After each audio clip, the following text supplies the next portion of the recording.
محمد رسول اللہ محمد رسول اللہ لا الہ الا اللہ محمد رسول اللہ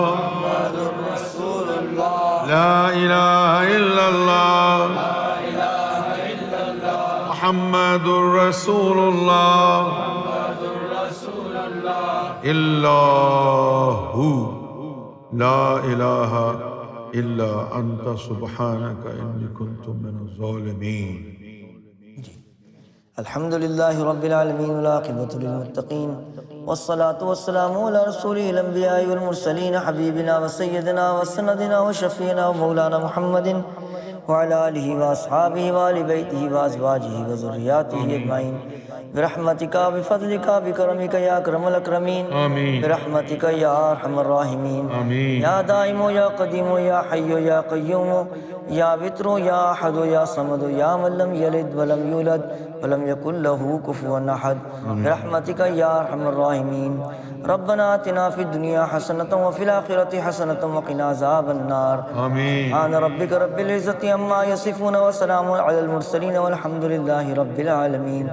جب دم آخر ہو یا اللہ لب پہ ہو لا الہ الا اللہ ہو لا الہ الا اللہ ہو لا الہ الا اللہ محمد رسول اللہ صلی اللہ علیہ وسلم.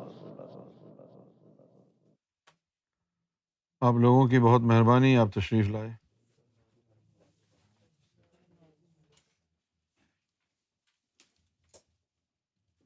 Take care.